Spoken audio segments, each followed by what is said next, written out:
Hi friends, welcome to urge kitchen. இன்றைக்கி நம்ம வீடியோவில் என்ன பார்க்க போகிறோம் அப்படின்னா, மசாலா டீ எப்படி பண்ணுறது அப்படிங்கிறது தான் பார்க்க போகிறோம். எப்படி பண்ணுறோம் அப்படிங்கிறத பார்க்கலாம் வாங்க.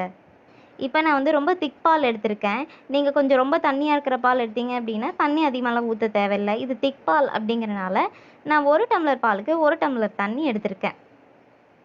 இப்போ இது நீங்கள் எந்த டீ தூள் வேணாலும் போட்டுக்கலாம். உங்களுக்கு எந்த டீ தூள் டேஸ்ட் ரொம்ப பிடிச்சிருக்கோ அந்த டீ தூள் வந்து போட்டுக்கலாம். நான் வந்து இப்போ ஒரு 2 ஸ்பூன் டீ தூள் வந்து 1 டம்ளருக்கு 1 டீஸ்பூன் அப்படிங்கிறதுல 2 டீஸ்பூன் டீ தூள் எடுத்திருக்கேன். மசாலா டீ அப்படிங்கிறனால இதுக்கு என்ன மசாலா ஆட் பண்ணியிருக்கேன் அப்படின்னா, இஞ்சியும் ஏலக்காயும் நல்லா தட்டி போட்டிருக்கேன். தட்டி போட்டால் தான் அதோட டேஸ்ட் வந்து எல்லா பக்கமும் வரும். அதனால தான் வந்து நம்ம தட்டி போடுறது. இப்போ வந்து 1 டம்ளர் டீக்கு வந்து எப்படி 1 ஏலக்காயாவது போடணும். கொஞ்சம் இஞ்சி நிறையாவே போட்டுக்குங்க. அப்போ தான் வந்து ரொம்பவே ஸ்மெல் நல்லாயிருக்கும்.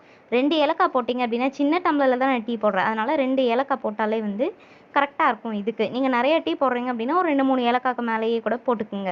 ஏன்னா இது கொஞ்சம் போட்டாலே நல்லா மணமாக இருக்கும். அப்படியே பொங்குனதும் நீங்கள் இறக்கிடக்கூடாது. இதை வந்து நல்லா சிம்லேயே வச்சு நல்லா கொதிக்க விட்டீங்க அப்படின்னா தான் வந்து அந்த மசாலாஸ் வந்து நல்லா இறங்கி நல்லா அந்த மணமாக இருக்கும். நல்லா வந்து சிம்லேயே வச்சு கொதிக்க விட்டு அதுக்கப்புறம் பார்த்தீங்க அப்படின்னா உங்களுக்கு அந்த ஸ்மெல் வந்து நல்லாவே வரும். அந்த ஸ்மெல் அதுக்கப்புறம் நீங்கள் இறக்குனீங்க அப்படின்னா வந்து அப்படியே மசாலா டீ சூப்பராக இருக்கும். இப்போ பாருங்கள், இறக்கியாச்சு. மசாலா டீ ரெடி ஆயிடுச்சாப்பா. வாசனையே சூப்பராக இருக்குது. இப்போ நல்லாயிருக்கும்னு நினைக்கிறேன். வாங்க பார்க்கலாம். இந்த டீ குடிச்சு பார்த்தேன். உண்மையாகவே வேறு லெவல் சூப்பராக இருந்துச்சு. நீங்களும் ட்ரை பண்ணி பாருங்கள்.